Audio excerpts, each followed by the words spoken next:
What is going on, YouTube? Pass the Prop NBA edition. We're back. It's the Wednesday show. I think we got 9 games tonight. Pretty decent slate. Not too many blow-up risk spots.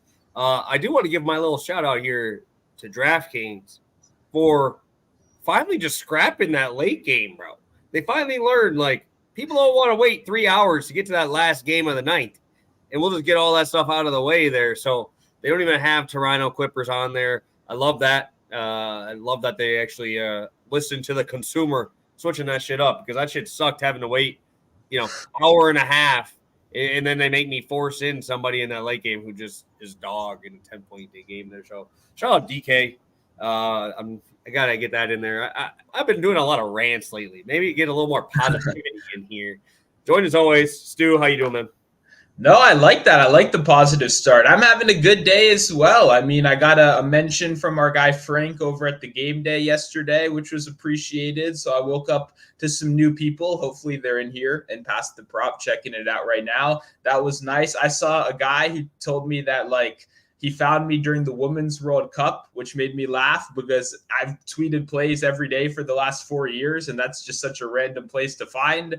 But hey, there have been good vibes this morning. So I like that we're starting with some good energy. We saw one of the best rants of the year as well from the Raptors coach. I don't know if you saw that yet. I had Scotty Barnes pretty heavy last night. But hey, I mean, I was ready to run through a brick wall after I saw that, okay? Because I did not watch the game. I didn't know what happened, but I woke up and he was fired up. So I love that post-game interview. It's kind of hard not to. I mean, like the Raptors a little tonight. I know back-to-back, ugly spot, all that stuff. But I mean, hey, if he had me ready to run through a brick wall, I know those guys are ready to go. Couple that with the quickly quote of what saying, like, this is the most fun he's had playing basketball in forever. Like, good vibes in Toronto right now. So I don't know. Good vibes so far in the show as well.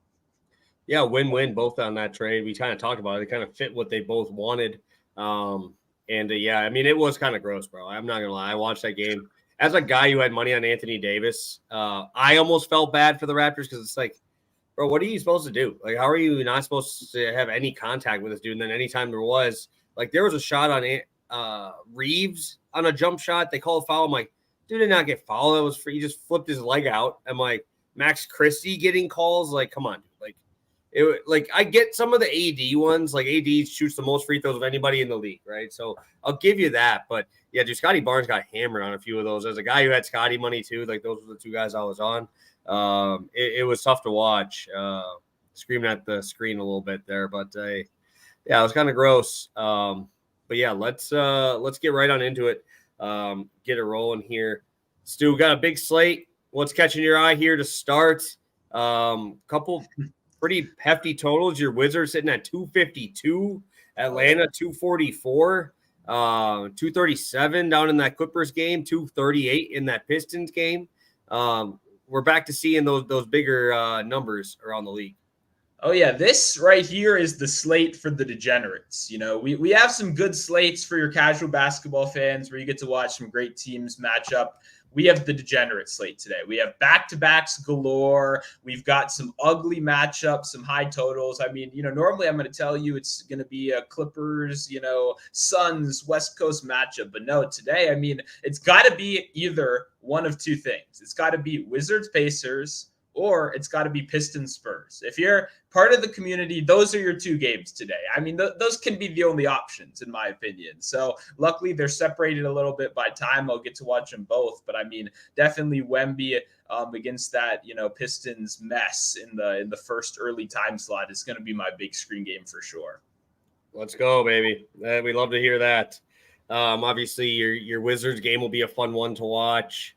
Always good to see that one. I'm kind of curious with that OKC game in Miami. I know there's no Jimmy Butler. I'm kind of curious for that one. SGA turning into a superstar. We've been betting them for how long now?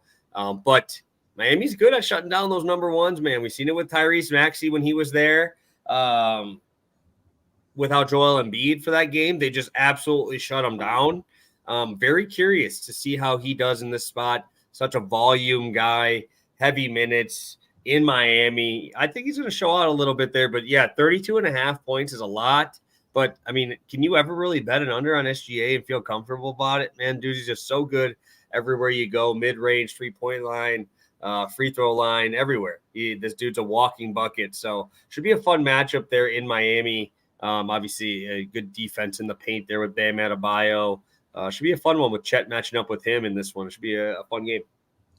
Yeah, I completely agree. I've seen the brain trust of gambling Twitter is all collectively bet the under on SGA already, which is interesting to see. Not that it's not a good play, because I think a lot of people have kind of discovered that unders don't catch up as fast as overs, which I definitely agree with. I think the problem, though, is a lot of the stats people are citing are from when the Heat had their full roster of like dogs. If you get Jimmy Butler, and guess what? Now you have 22 minutes of Caleb Martin. Well, all those dogs are off, right? We're not talking about the backups to the backups. We're talking about Nikola Jovic, guys like that, Hayward Highsmith, got G League legends. You know what I'm saying? And it's obviously a testament to the Heat culture that these guys can keep stepping up and playing to the level they are. But I do just want to clarify that a lot of people are citing stats with completely different rosters from last season, previous years, and stuff like that. I got a lot of faith in the Heat. I will not be betting SGA overs, but I do want to just clarify that it might not be as much of a slam dunk as you think it is, especially with Chet arguably having just as rough a matchup in the paint, especially in an area he struggled in the past. Yeah, that and getting heavy minutes from Duncan Robinson. Obviously, that takes your defensive efficiency a little bit down when Caleb Martin is usually out there, who's significantly better defensively. So just something I wanted to bring up because I know I did see SGA unders getting a lot of love today. Don't hate it, but definitely I don't think I could do it. I'll just not play it. I can't take an under on SGA just with the sheer amount of volume on them. My other thing, I was reading an article this morning. I didn't realize the splits were that bad. Chet, his 18.5 points tonight is his total. On the road, the splits have not been great. I think he's only gone over that in 4 or 5 of his road games out of 18 on the season so far. So when you look at a guy like Chet being the logical next stepping point, right? If the whole world is on SGA, then my mind's going to go, who's to benefit from that, right? Chet would be the first guy. Well, Chet's only gone over his road number 4 times this season and has Bam in the paint. So it's an interesting one. I think it'll be fun to see. I think my guy Jalen Williams is someone that I'll be betting on in some way today. So that'll be a fun matchup as well. Definitely worthy of some big screen attention. Yeah, and I mean, as good as Chet's been, I think my first look is always Jalen Williams after SGA. I know Chet's been fucking great, man, but Jalen Williams still doing his thing, dude. He just looks so good. That roster is so well built. And I think I would definitely go Jalen Williams before Chet. Like, obviously, importance-wise, Chet's probably a little bit more important because they didn't ever have paint presence. But Jalen Williams, dude, that dude, even when Shea's off, dude, it's like the offense still runs clean, right? And usually it doesn't happen when you have a superstar come off the court, right? So definitely a good spot there. Huge college basketball slate today. Love that. But we'll be rolling NBA, dude. It's going to be a fun day of basketball. And we got a lot of stuff rolling here. Got our spots there. I know you mentioned you want to talk about some dogs. I do not think maybe I'll talk about it a little bit here, but you got a dog pick here, Stu, on this big show, big slate. Yeah, it's what we're just talking about. I like the Miami Heat today. I took them against the spread. I think they're live on the money line. I did just kind of get into the point about the defense, but it's more in general, like that was a criticism of that bet. In general, I think the Heat actually match up pretty well in this game. I mean, we just kind of talked about it with Chet having some of these road struggles. He faces one of the toughest defensive matchups in the league. Now we got a guy like SGA. Everywhere he scores happens to be where the Heat are elite at defending. I see Colin in the chat is asking about Chet threes. I think that's a logical step right there, right? I mean, that's where you can kind of attack this team. If someone gets hot from the outside, for me, it's just like Chet's not a volume guy. He's really not. He's an efficiency guy. He's putting up very nice numbers so far. But, I mean, Chet's not going to shoot 7 threes today, right? A guy like Lou Dort, a guy like Isaiah Joe off the bench, some of these other guys, even a Williams, if he gets hot, those are probably the guys I'm going to be targeting. And I already mentioned in my Discord, and we will later today. I like Isaiah Joe a lot in that role. But when we talk about the Heat right here, I think on offense, they've shown that even when they play in these ugly, grimy games, they can cover. You know what I mean? Like, we're not even asking them to win outright here. We're asking them to cover. And by 4.5 points, I think they can make this game ugly. I think they can make it grimy, and I think they can compete and cover the spread.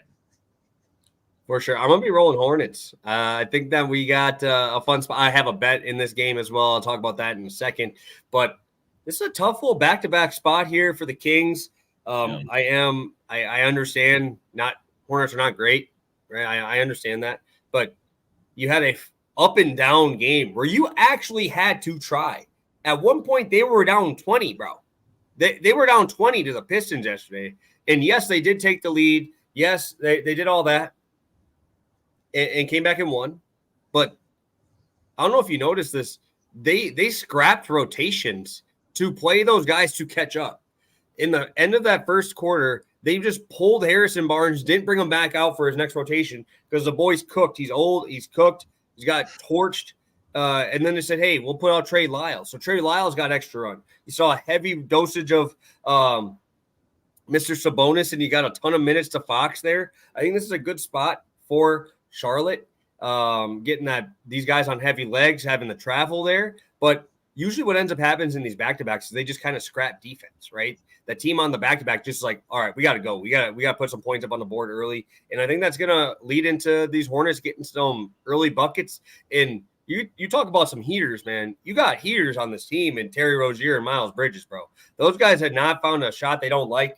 And if you're going to give these guys open looks early and want to run and gun with them, these boys playing 40 minutes. They didn't have the back-to-back. You got Rozier, who's not going to come off the court. You got Miles Bridges, who's not going to come off the court. And I'm all over this game. I love the Hornets here. I love this spot for my guy, who we'll talk about here in a second. But 8 points is a lot after a full travel day and going right into it. Switching up your starting lineup last night, rolling with Herter there. I think that we could see some points galore here from the Hornets, kind of like their team total as well.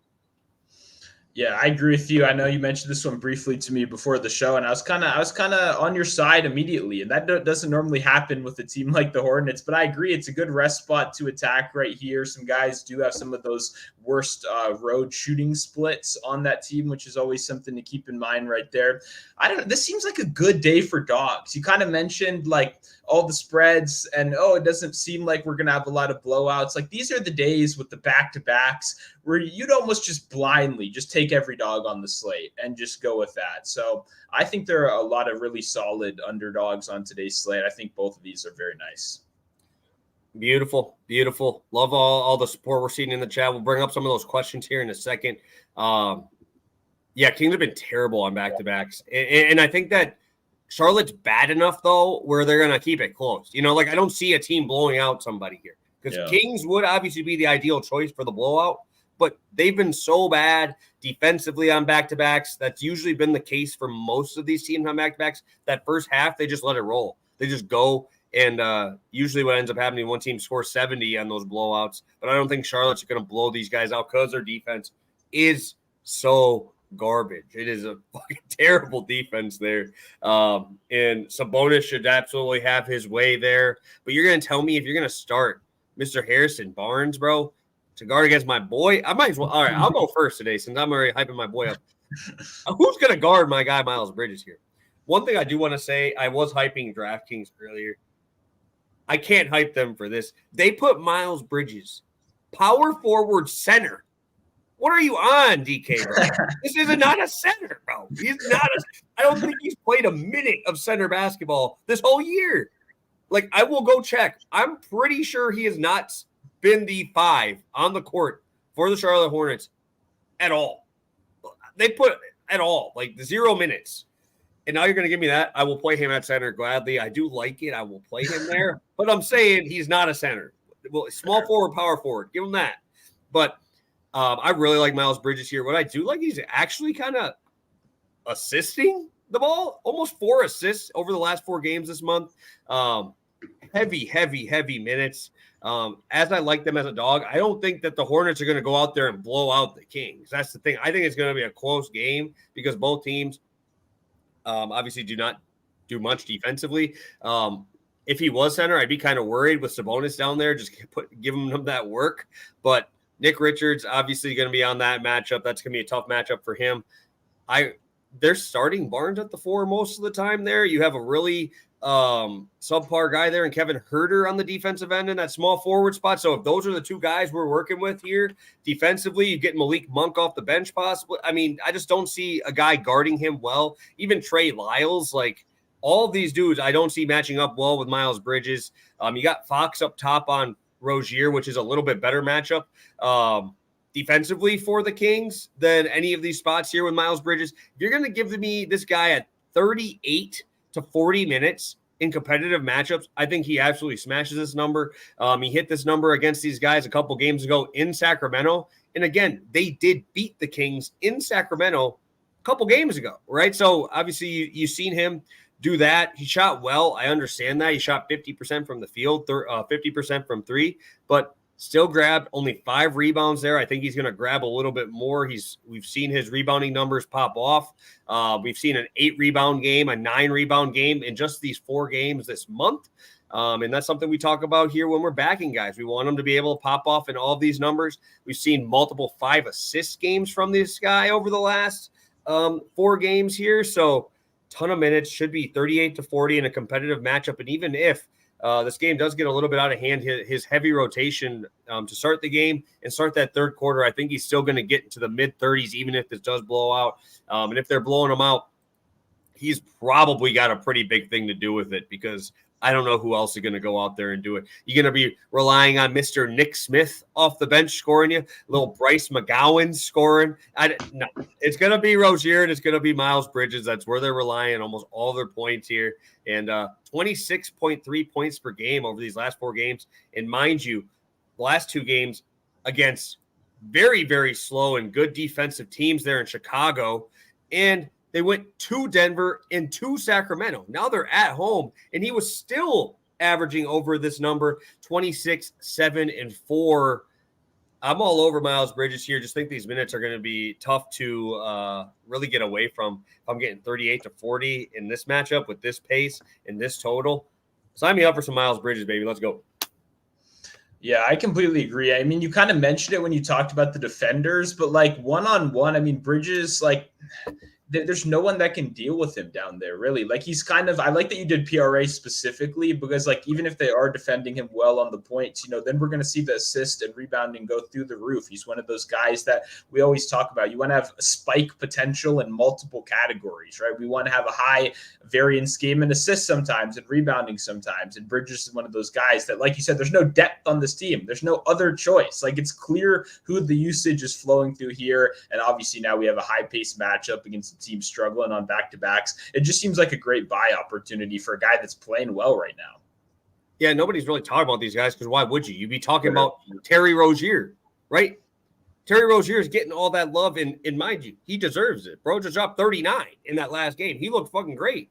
Hey, quietly, this boy just put 37 PRA up in that same game, right? So just a heads up, you should be talking about him too. But I think Rozier gets a little bit more of that love because they're more talking about him kind of quote unquote replacing LaMelo for the time that LaMelo's out. So do think this is a good spot there. Before we get to Stews, guys, let's hit that like button. We got 35 of you guys in here, 13 likes. I think we can get that up to 20, at least 25 here shortly. Hopefully give you guys some winners. But hit that like button if you can. It takes a couple seconds. Hit that there before we get to Stu's half unit play to start us off here. Sounds good. And yeah, definitely leave that like right here. We're going over, got a little bit of juice. That's why we're going down to a half unit right here. But I really like the combination. We got Aaron Nesmith steal. We got Tyus Jones, 5 assists.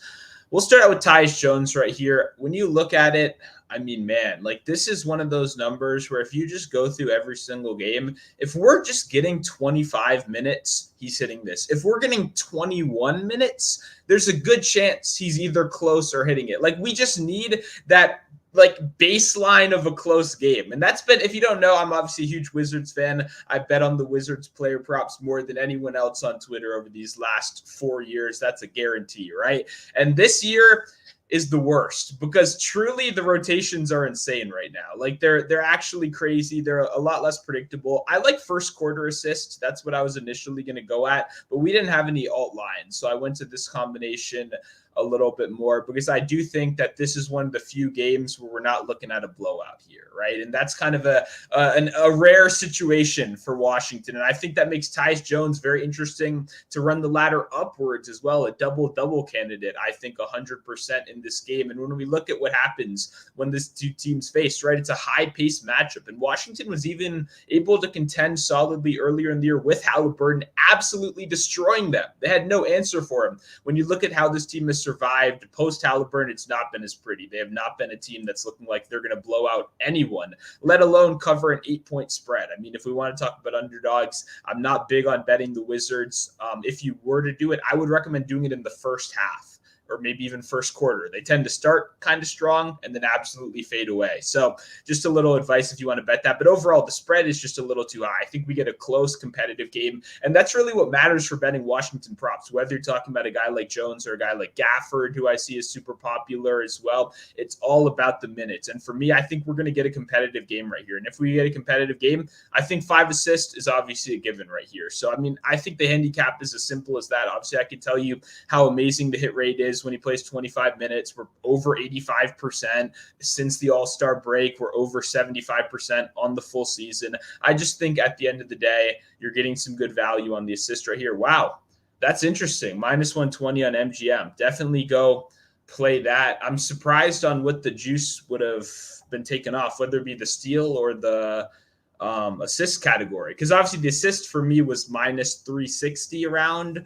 something like that, I believe, and then the steal was the lesser part, the minus 240. So definitely go check that out over on BetMGM. That's the better price. We'll talk about Neesmith. I know this is a little bit of a surprising maybe name when you think of steals and blocks, but I've had a lot more success recently going to these guys for just this one steal benchmark. It's a lower number. If you look at it, he's been popping off recently. We're talking about multiple 3-steal games. For me, everything comes down to opportunity, averaging 1.4 steals per game since the All-Star break.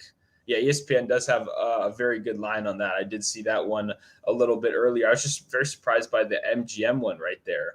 But over on Neesmith steal, right? This is a guy that he's not used to that traditional, appetite of 25 minutes every night. This is a guy that's been a bench player really throughout his whole career. And when we're seeing the minutes, we're seeing the opportunity scale with it. And that is going to be the theme of both of my plays today. It's going to get even uglier than Neesmith steal a little bit later right here. But I think in a high-paced game environment, we're expecting possessions galore. People immediately go and they go points, rebounds, assists, obviously, but they never scaled the defensive categories for it with it. If we're expecting a high-paced mess between these two bad teams, it's going to be steals and blocks galore. So for me, I think Neesmith is a pretty clear beneficiary. He's been popping off recently. The effort is there. He's averaging 1.4 since the new year. He's averaging 1.6 as a starter on the season. For me, it's just about the minutes for both of these guys. I think they're going to get the minutes tonight. And yeah, definitely go get those good prices over on MGM and ESPN.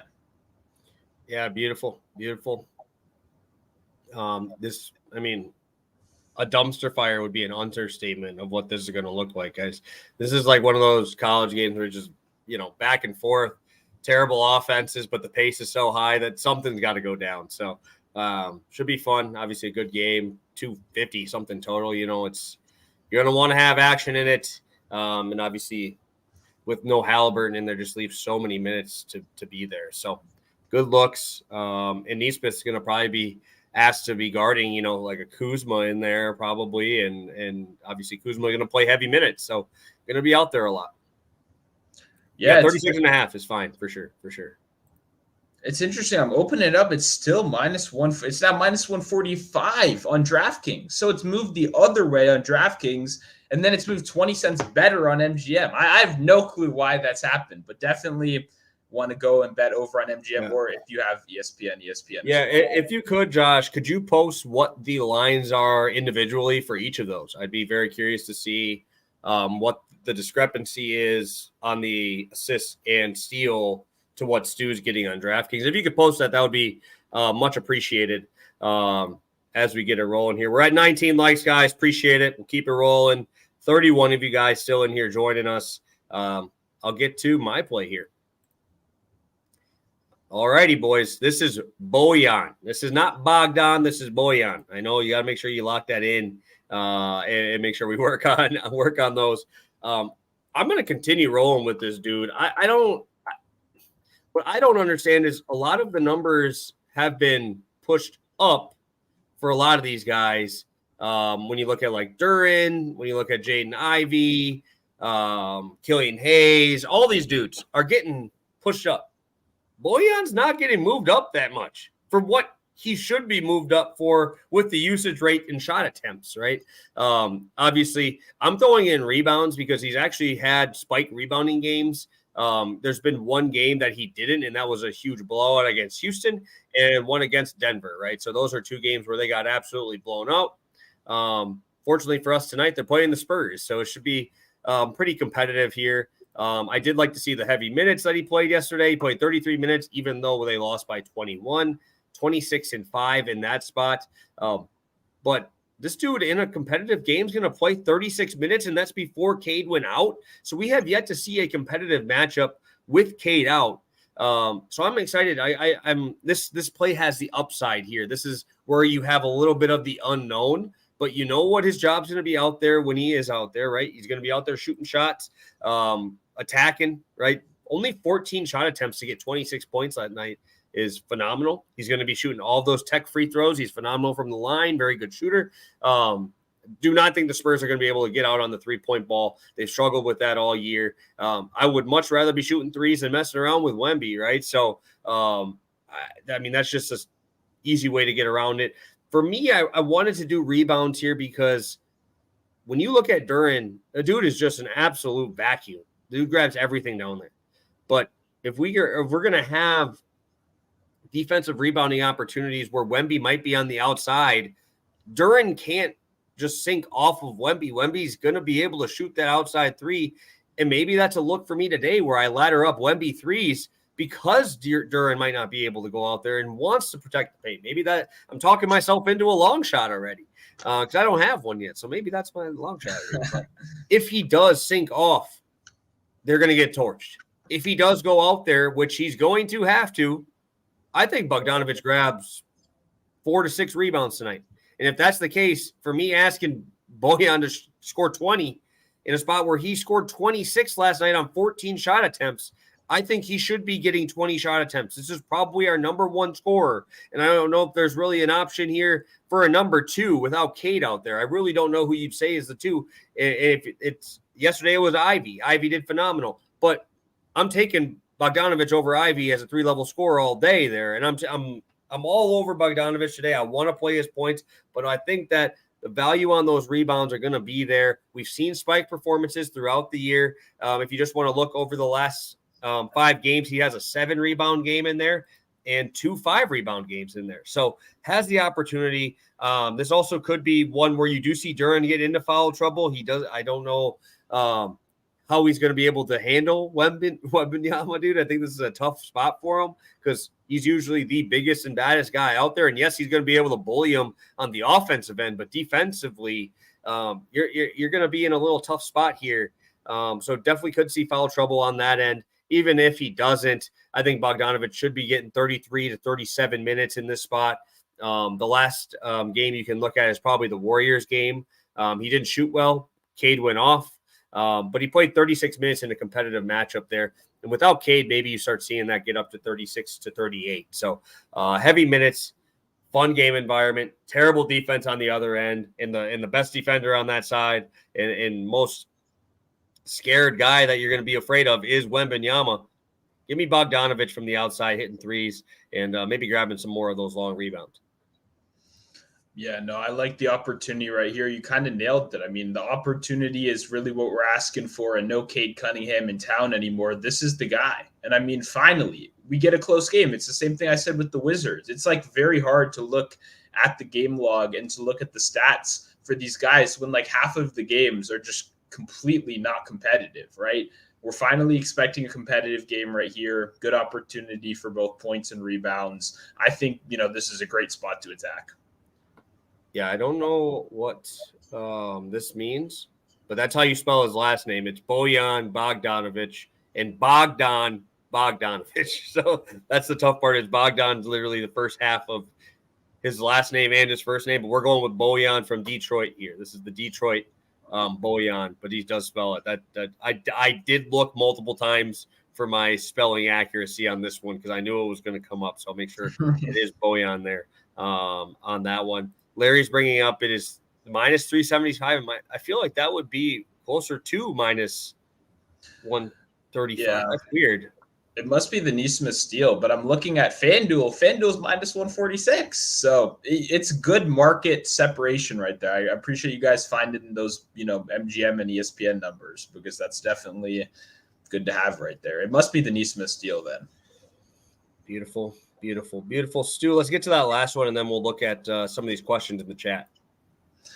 Yep, we're going over to our bigger play right here. We got a same game parlay. We got Wemby, 3 blocks, Killian Hayes to have a steal. I know people don't like Killian Hayes, so that's where I'm going to start. Even though this is the easier part of the parlay, I feel like this is the part I'm going to catch him flack for. And, Wemby 3 blocks, it opened like last night. This reminded me of like 2021 when like it was a race to bet every prop. I guess those vibes are coming back with the NFL ending. But man, I thought my blocks were sacred, guys. I thought we were going to steam points. We were going to steam assists. I didn't think anyone was messing with the rebounds anymore. But it was minus 130 last night. Now it's minus 170 across the board. So obviously people do like Wemby tonight, and that's for good reason. But like I said, I want to start. Killian Hayes is a guy that people hate, and there's no doubt about it. Like, he's not a good NBA player, like not particularly even close to being a good NBA player. But like, it really doesn't matter. And what you want to focus on is what these guys do best, right? And obviously he's not a scorer. What he was touted for at the time, a playmaker and a fantastic on-ball defender. And while he hasn't brought the shooting, he hasn't really brought anything of what Detroit fans wanted when he was drafted that high. The defense has still been solid, and it's been something I've consistently bet on over the years with Cade out. So over the course of his career without Cade Cunningham in the lineup, he's only averaging 26 minutes per game. So this isn't even some crazy sample. 1.4 steals per game. I mean, we're easily covering this number consistently. And then when you look at the game logs this season, just give me 20 minutes. Just give me 25 minutes, and Killian Hayes can get you a steal. He doesn't have to be good.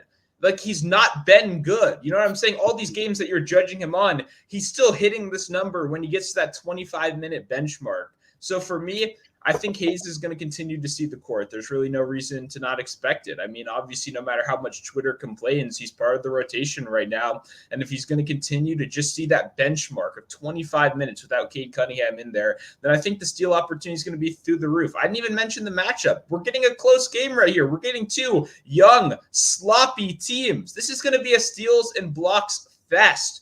Both sides. I think there's so many opportunities to attack the defensive side of the floor in this one. I think he's just one of the under the radar guys. But I wanted to start with there simply because everybody in the world hates Killian Hayes. I haven't met a single person that's, said a good thing about this guy on Twitter. But that doesn't mean we shouldn't bet on people, right? No matter how much you have a vendetta against a guy, that does not mean we shouldn't bet on them. Wemby, on the other hand, 3 blocks has become very popular for good reason. The Pistons, if you're not familiar with the steals and blocks world, they're the king of kings. They are the best matchup in the league. And fouls as well. If you're a prize picks guy like me, you like to get into the fouls department. This is galore. Because additionally, we got 2 sloppy teams. We have 2 teams that don't have like true steadfast playmakers as well. I mean, Jaden Ivey is now thrust. That's more of a scoring guard thrust into now, a bigger opportunity. Hayes, I see Vandy in the chat mention turnover game.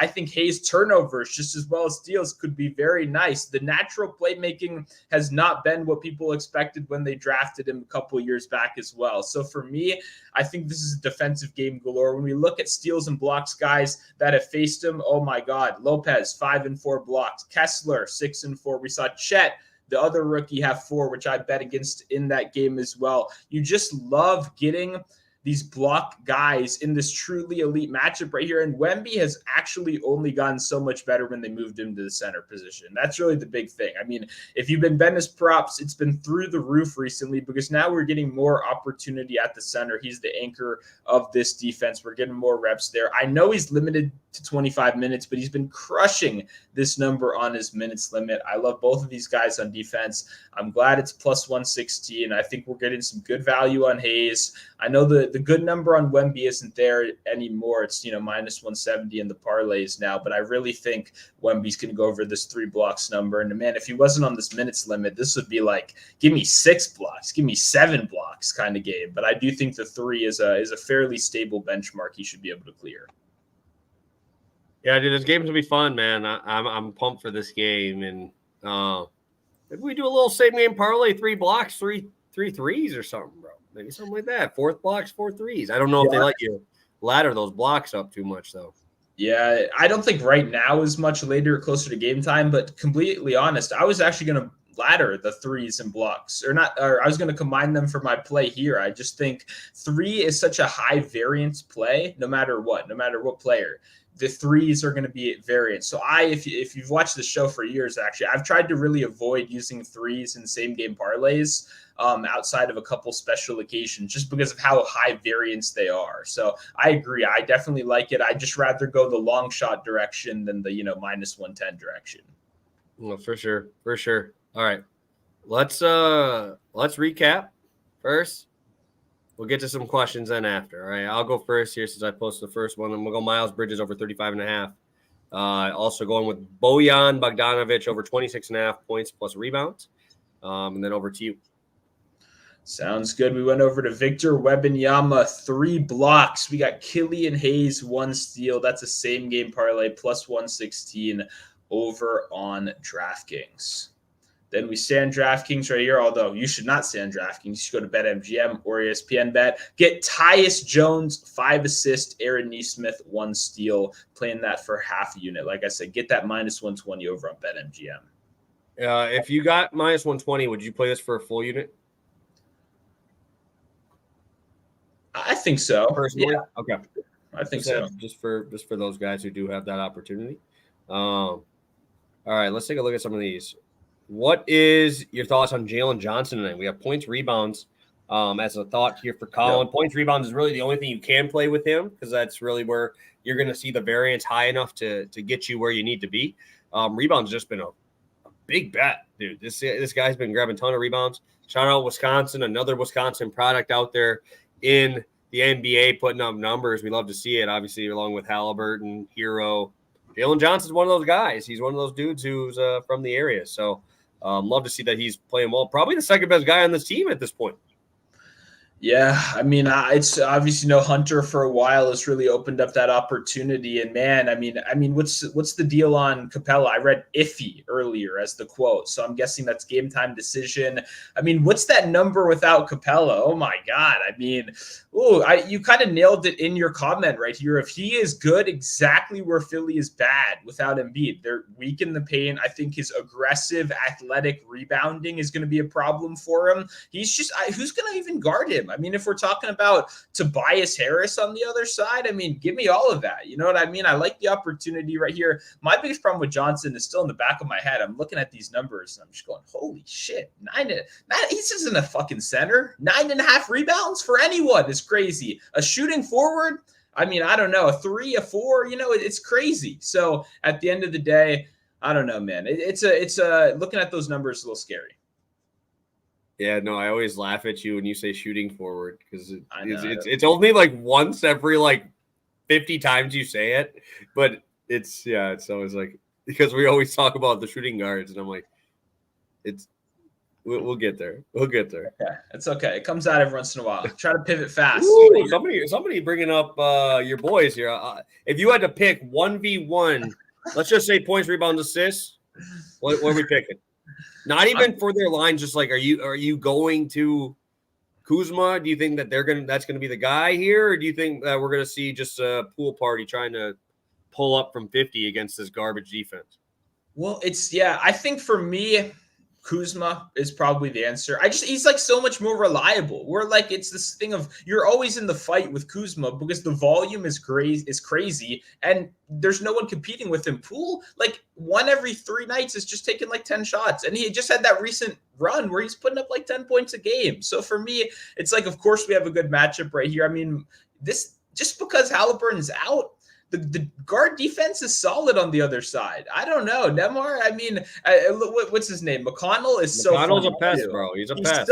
He's the most annoying. Like pesky is the perfect way to describe him. But a guy like Jordan Poole, the problem is when you get one of those super aggressive on-ball defenders, to me, it makes me think Poole's going to try to like take on that matchup, because you've seen him play a lot. McConnell, like he's so annoying. And like these kind of, I almost worry like these higher ego guys like Poole, when you get checked by this 6 foot tiny motherfucker that's going to have like 4 steals tonight, I feel like that makes Poole want to shoot 20 times. So to be honest, I think both of them have some pretty good prospects tonight, but I think Kuzma is obviously my go, especially the rebounding upside is always a possibility as well.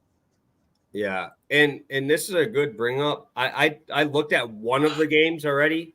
Kawhi Leonard extension over $50 million a year. Wow. Okay.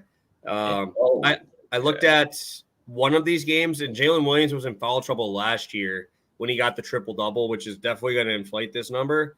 So he did have a triple double. Jalen Williams only played like 30 minutes, but also 32 minutes, bro. 32 minutes. He's not doing that anymore, bro. He doesn't get over 30 anymore. So just a heads up, I get how good the matchup is for him, but I mean it's going to be tough for me, especially with now SGA kind of taking that step into superstar. Definitely a spot that I want to be able. It's a good spot numbers wise. It's hard for me when I don't know if he's going to play enough for me, especially when I'm playing a number that high. Colin, picked up TJ McConnell in fantasy right when Hallie got injured. Also grabbed Marcus Smart. Yeah, both great pickups. Marcus Smart hopefully isn't out for a while. Marcus Smart's again cooked as well. That's maybe the bigger problem. Marcus Smart looking a little bit cooked out there as well. Dude, he is a good fantasy player, bro. I don't care what people say. Dude is a fantasy G, bro. If he actually plays, like last night, dude had 36 fantasy points in 30 minutes and then got hurt. But he fills up the stat sheet. I don't know what way you play fantasy, but he might have. I mean, if they do block steals, phenomenal for those. Tough to get, especially outside of your centers. And then you obviously have the assist upside now with no Tyus Jones there and no Ja. Like, the dude's going to fill up enough categories to be good in there. Thoughts on Sengun assists, 4.5 plus 105. Potential assists are up there. High usage centers, Allen, and have been high usage without Garland, and Embiid obviously with 10. I don't hate Sengun assists. Usually it's tough for me when I know he's not like the primary guy. Like I think like I would probably go Van Vliet assists on those because his assist numbers are crazy high, bro. Yeah. I don't know if you saw those, but it's tough. And the only reason I bring that up is Van Vliet plays so many minutes. Like he is going to be out there every single minute. Sengun's out there pretty much.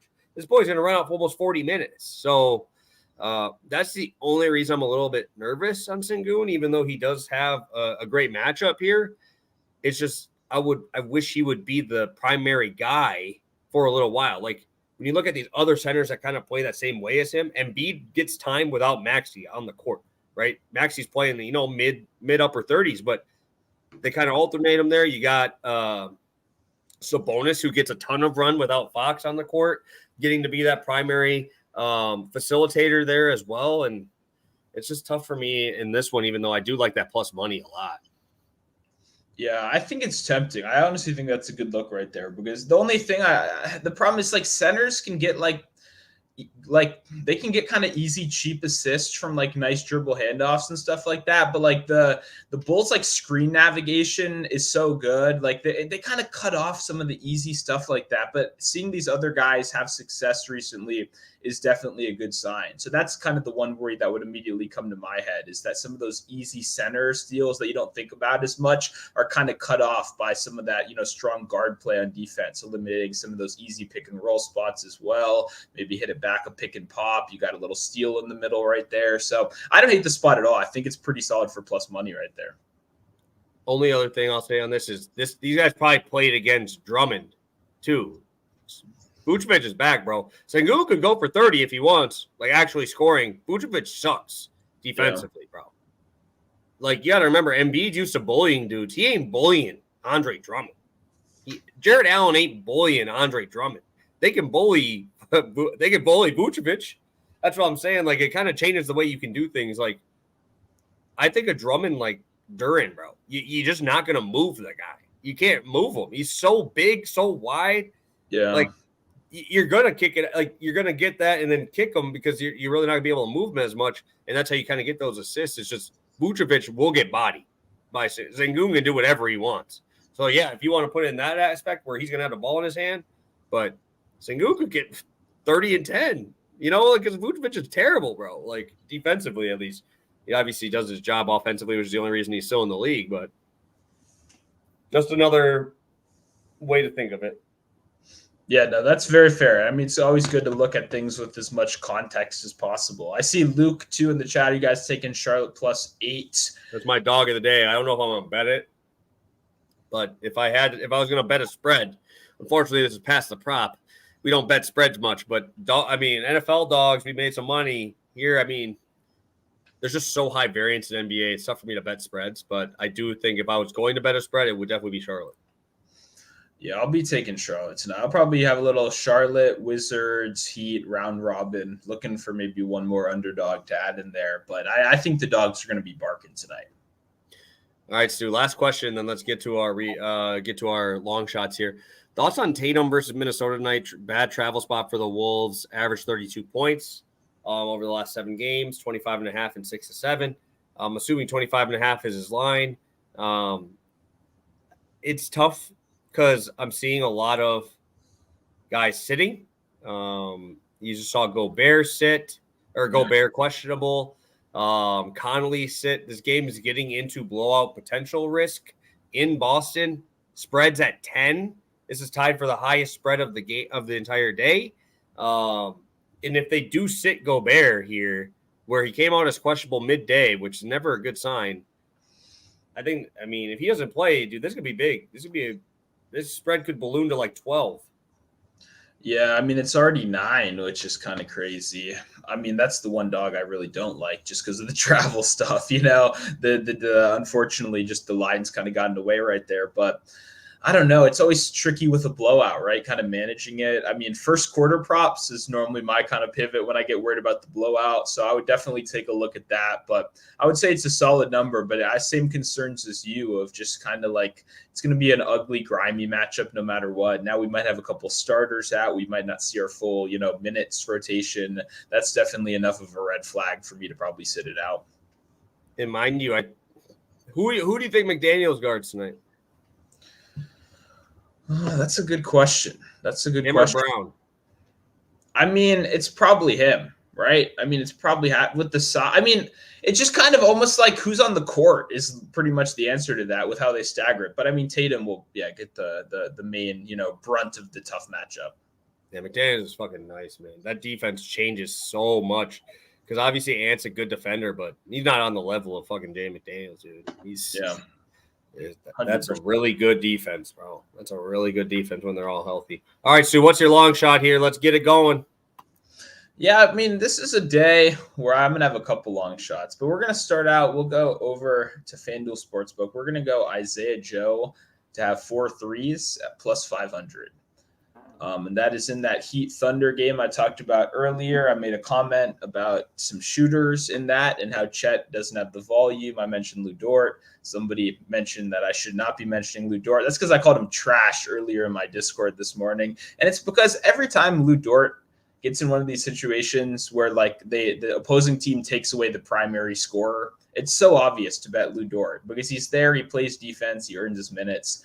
But man, I've never seen a guy so consistently put up those 1 for 5 stat lines from 3 and not cash anyone any tickets. So for me, what I want to do is if we all agree, because everyone is seemingly agreeing with this, even if you don't think, Shea is going under his total is the consensus opinion right now in the public. And that's because the defensive philosophy on the other side is eliminate the opposing number 1 weapon and make some of the tertiary guys beat you. Isaiah Joe is probably the best 3-point shooter on this team. I mean, just to be completely honest, the guys can get he can get as hot as anyone in the league right now. I mean, truly, like the minutes aren't always there. That's why I'm playing a long shot, right? He's a 6.5 point guy. I don't want to get your 7.5 point, guy. I don't want to get your expectations through the roof or anything, but it's quite simple. He goes out there and he takes threes. And this is a team that's going to say, let some of these other guys take the shots for you. Any shot that SGA isn't taking and Chet isn't taking is probably a good one for us. So I like Jalen Williams. I think he has a good night. But at the end of the day, there's a lot of points to go around in this one. And OKC has consistently kind of rode the hot hand approach with these young guys. So I think if he goes out there, he plays well in his minutes rotation, we could see an extra couple minutes. And there's a reason a guy like this, I kind of hoped for a better price than plus 500, but the books are really not giving anything. 2 threes is minus 150 on DraftKings, like minus 175 on FanDuel. Like they know that Joe is going to get these 3 opportunities. I just think in this game script, we might actually have a couple extra opportunities to get us over this long shot mark. And if you want to throw in a parlay with another guy that's a bench shooter, Wizards, Corey Kispert. Throwing my guy Corey Kispert. That's another guy I want to be betting on his threes. Haven't put in the bet yet, so I'm just mentioning it right now. But I will definitely be getting to Kispert in that high-paced game environment as well. Yeah, and just talking about variance threes, I'm going same game parlay in that trash game. I'm going Bojan Bogdanovic 5 threes, Wemby 3 threes. Talked about Bojan a little bit there. We're looking for a spike performance here, and like I said, we should get some heavy minutes. I should be seeing 36 minutes. Hit this in that Utah game pretty easily, went 8 for 15. But he shot 7 threes last night in a blowout. Ended up losing that game. Still ended up getting the points, but I think he should be shooting like 8 to 10 threes a night here without Cade, bro. And looking at Killian Hayes, right? His pure job is not to score, but to facilitate and kick it, right? And if I have to look at anybody here, I'd want it to be Bojan. I'm not going to trust that Jaden Ivey's going to shoot as well as he did yesterday, right? Jaden Ivey was very, very, very efficient yesterday. And if it comes down to him missing his first couple shots versus Bojan getting those first couple shots against Keldon Johnson, he ain't playing no defense on this guy. Come on. So, I think they make a mutual agreement before the game, him and Bojan. Hey, go get yours, bro. I'll pretend maybe in the first quarter, I'll let you get your first 5 up here. Hey, let Bojan get his first 5 up. Let him get that. Let him start cooking. And mind you, when this guy gets hot, he gets hot, man. And we saw it here against the Hawks a little earlier this year, 5 for 9 on those games. He will start shooting them. We got multiple 10 3-point attempt games in there, so I think that's a good spot. And I did talk about Duran sinking a little bit there. But yeah, Burks just doesn't play enough minutes for me to care. With Bojan, right? Bojan, when he comes off, Burks goes in, right? They're not going to be sharing the court as much. Even just looking at last night, he's like 19 to 23 minutes, right? He did close in that Utah game because the boy just went berserk. But I know Bojan's role is cemented in there. It's locked in. But long shot wise, Alec Burks is definitely a spot to look at. The dude is he's a bucket. Yeah, I like both these guys. I mean, for me, my biggest problem is I just never bet Bojan threes that much. I feel like I just like his points more in general. Yeah, no, for sure. I usually do too. In an era of like guys that have eliminated the mid-range, Bojan loves himself a deep 2, and he's good at them. That's why he's still in the league, and he's still allowed to shoot a more unique shot appetite like that. Is when you're taking all those weird deep 2s. But I agree with no Cade, with this game, how it's setting up. I mean, we're going to probably see 8+ threes in this one, or at least attempts, which is really what you're asking for. And I like the Wemby analysis from earlier. Going to be forced a little more to the outside. Plenty of good opportunities tonight. Yeah, sign me up for some Bojan, dude. It's up to almost 15 to 1. Take it. We'll take it there. I mean, you just bet straight minus 110s. It's going to take you 4 or 5 of them to hit there. We'll take this. All it takes is one game. Let this thing get a little crazy here, right? Just my biggest thing is Wemby, don't try to block Duran too much on those dunks, bro, because he's going to go right through your ass, bro. Like, he's going right through you. Maybe go for those blocks from behind, maybe on the side off the backboard. But please, if this man's coming at you, just get out the way. I don't want you on another poster, bro. Because this dude, I'll probably outweighs you by 100 pounds, and it's going to just go straight through this guy.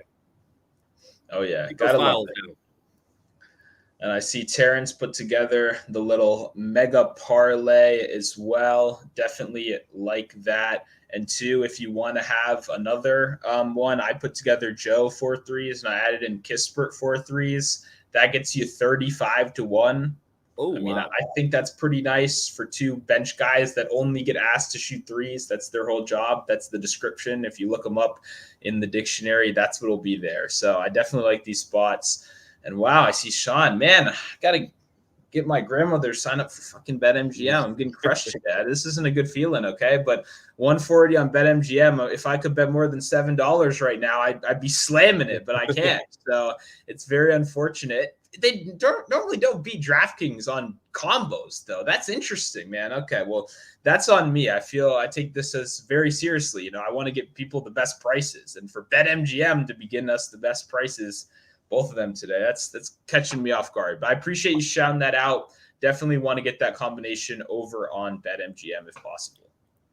All right, Stu, what do you got for the people here? We're heading out a little under an hour. We're doing a good job today. We're right on time. We're rocking. What do you got for the people here? I'm not done, man. After this show, I mean, maybe I'll have to hit. I was gonna go to Caesars. Maybe I'll hit up MGM in case I got some bets to make for the NFL, baby. We're ready to roll. You know, it's that time. Lines are moving. I want to get on it fast. So I'll probably have a YouTube video up of my own later today. I don't really do that very often, but I have a lot to say about the Bills Steelers game in particular that I just think I need to just rant about it out of screen for a while because the Twitter post would be insane and nobody even reads them past the first couple lines anyway. So we're going to make you watch a video later. So I've, a lot of good stuff. NBA is going crazy right now. Love today's slate. A lot of, like I said, I mean, the guys I love are always the Corey Kisperts, the Isaiah Joes. Those lines don't get posted till later. So definitely going to be more stuff, I'm sure, from both of us. Make sure you're following over on Twitter to keep up with all that. But I'll definitely have some NFL by the end of the day as well. A lot of good stuff on the board.